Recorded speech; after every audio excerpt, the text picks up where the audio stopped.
안녕하세요. 수아입니다. 이번 시간은 부처님 전에 무엇을 올릴 것인가? 이 글은 2005년도에 손처사님이 쓰신 글입니다. 노스님과 도굴 생활 때 이야기이지만 참으로 요즘 꼭 필요한 이야기 같아 몇 자 적어본다. 산속이다. 새벽 2시에 일어나 할 일 없는 무료한 시간을 보낸다. 눈은 거불거불 잠이고 쏟아진다. 그래도 어쩌노. 노스님은 눈을 지그시 감고 앉아 염주알만 돌리신다. 공부를 가르쳐 주신다 하시고는 한마디도 이러쿵저러쿵 말씀이 없으시다. 성질 같아서는 확 때려치워 버리고 산을 내려가 버릴까 많은 생각들도 하였다. 좌선 흉내는 내보지만 배에서는 쪼르르 배고프다는 소리밖에 들리지를 않는다. 쌀 떨어진 지 며칠이 지났는데 국시가랭이도 다 먹어치웠고 라면으로 끼니를 때운 지 며칠이나 지났는데 라면도 스프를 넣고 먹으면 그래도 맛이나 있지.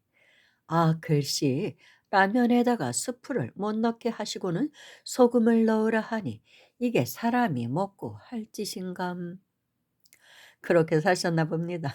근데 저도 아예 라면도 못 먹게 하는 그런 사찰에도 있어 봤습니다.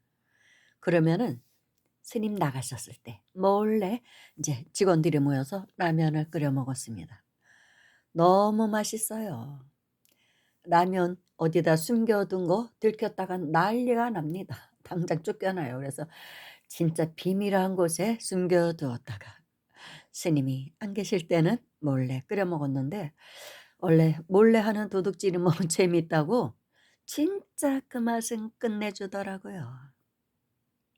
어느 사찰에서는 밤이 되면 이제 직원들이 한 방에 모여요. 한 보살의 방에 모여서 불을 타 놓고 계란도 삶아 먹었어요.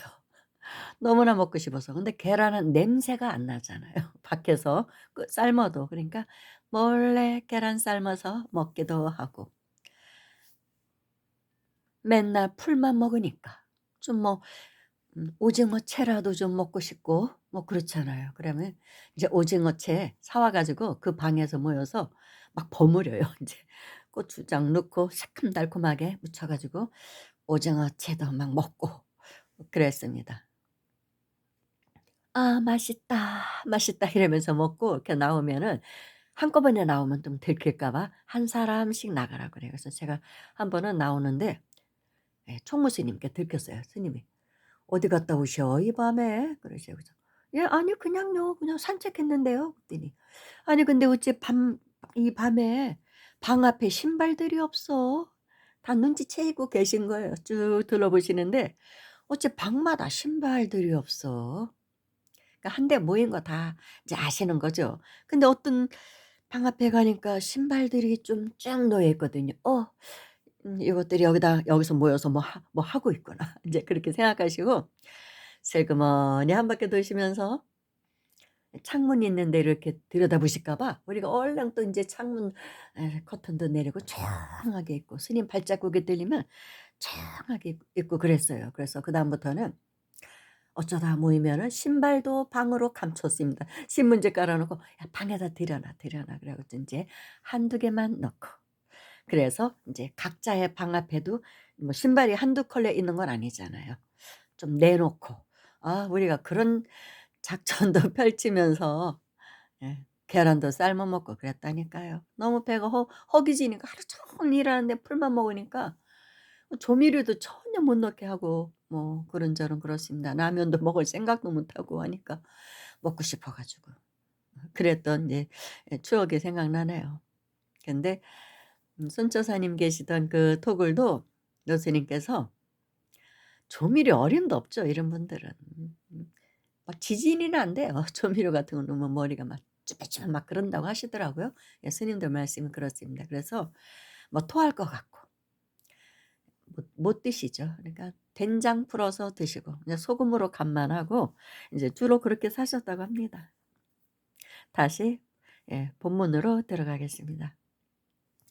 산 아래 절에 내려가면 쌀과 반찬을 얻어올 수 있을 텐데 그것도 못하게 하시니 도대체 어쩌란 말인가. 아침이 밝아오는지 하늘 저편이 희스무레 보인다.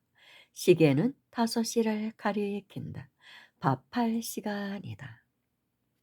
이러나 저러나 쌀이 있어야 밥을 하지. 아궁이 위에 솥뚜껑을 열었다 닫았다 해본다. 무엇가 있어야지. 떼그라꺼 노스님께서 나오신다. 멍하니 노스님 얼굴만 쳐다본다. 뭐가 있어야지 밥을 하지.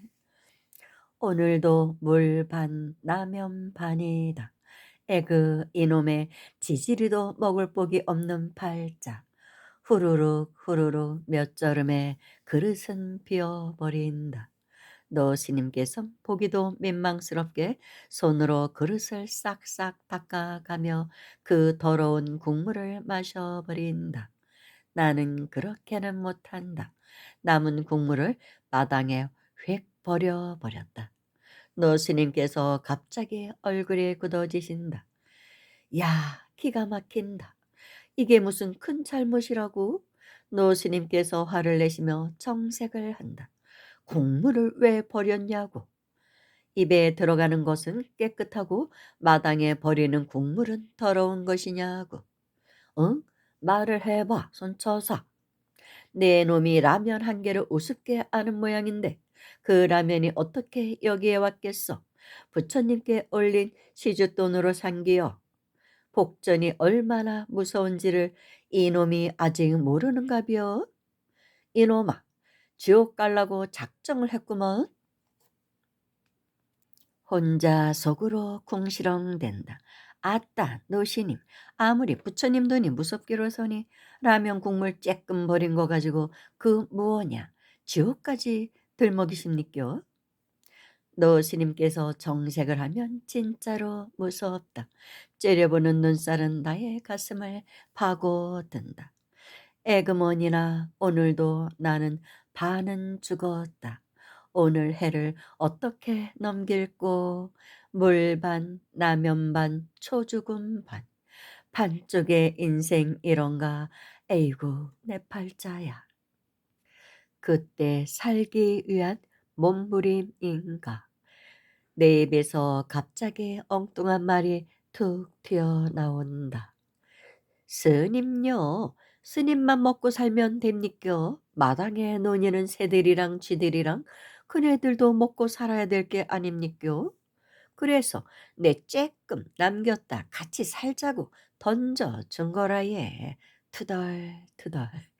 너 스님께서 한 방 먹으신 것 같다. 멍하니 내 얼굴을 보시더니 환한 웃음을 지으시며 그려, 그려. 그 마음이면 아주 잘한 짓이구먼. 부처님도 좋아할 게구먼. 내 혼자 욕심 차리지 말고 나눠 가져야제. 하하하. 스님께 엉겁결에 거짓말한 죄 명키 어려우나 그때부터 좋은 습관은 가진 것 같다. 1 곱하기 1은 1, 1 나누기 1은 1 맞나?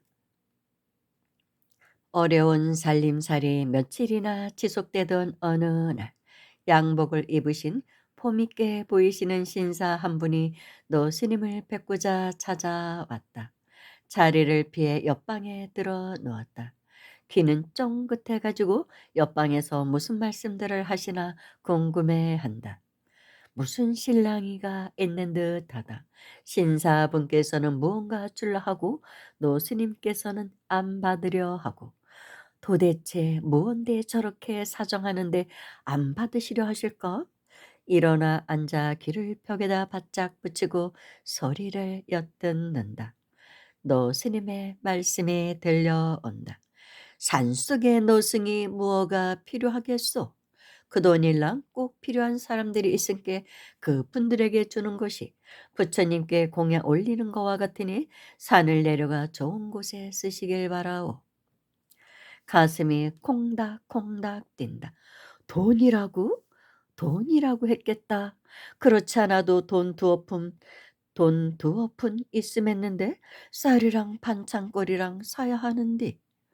한참이나 실랑이 끝에 해결이 안 되는지 신사분께서 방문을 나온다.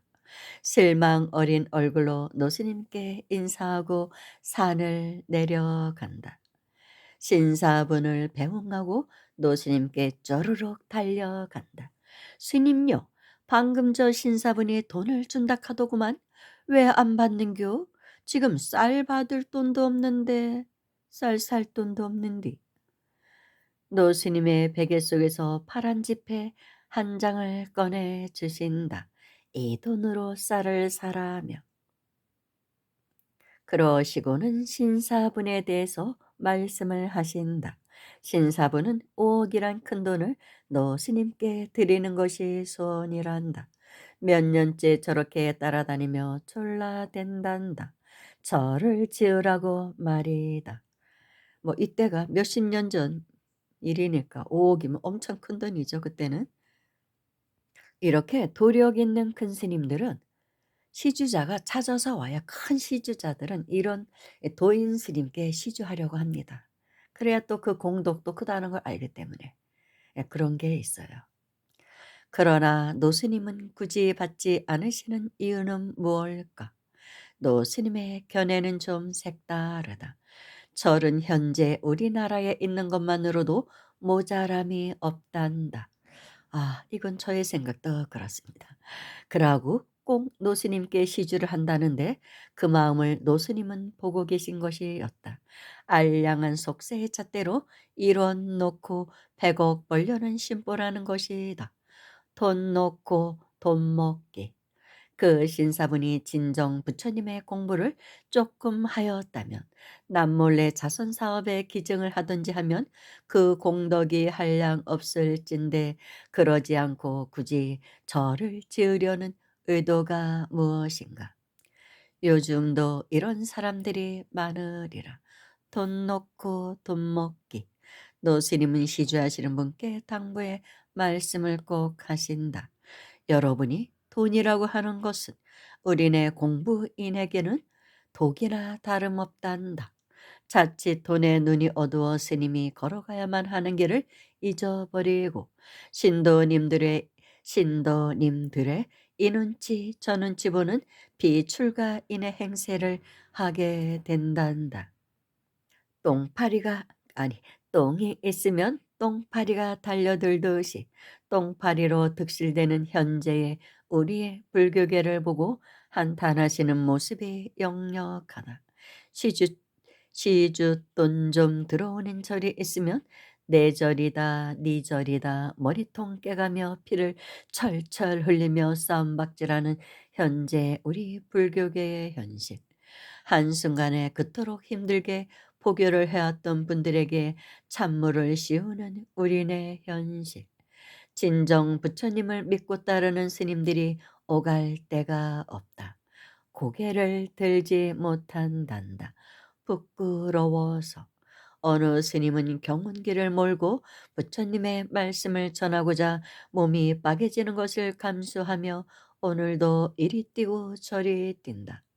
또 어느 스님은 택시 기사를 하며 부모 잃은 아이들을 거두시고 계신다. 언젠가 나도 꼭 한번 가보고 싶은 정토 마을이라는 곳에는 임종자들을 위해 어렵게 고생하며 부처님의 행을 실천하고자 어려운 살림이지만 묵묵히 자비행을 실천하시는 스님과 자원봉사자들도 계신다. 이제는 제가 불자들이 일어나야 할 때가 왔다고 생각한다. 부처님법은 마음법이 아니던가. 이젠 눈에 보이는 불사, 재행무상의 불사는 그만하자. 살아있는 불사, 영원히 불타지 않는 불사, 너와 내가 하나가 되는 불사를 해야만 한다. 마음에 큰 법당을 세우는 불사. 마음의 법당은 불타지도 않고 영원히 세세생생 존재할 것이다. 마음속의 종각은 세세생생 부처님의 소리로 세상을 깨울 것이다. 여러분은 어디에다가 어떤 시주를 할 것이며 또한 어떤 불사를 할 것인가. 나무아미타불 관세음보살 나무아미타불 관세음보살 나무아미타불 관세음보살. 감동스러운 예 토글 수행기를 들려드렸습니다. 감사합니다.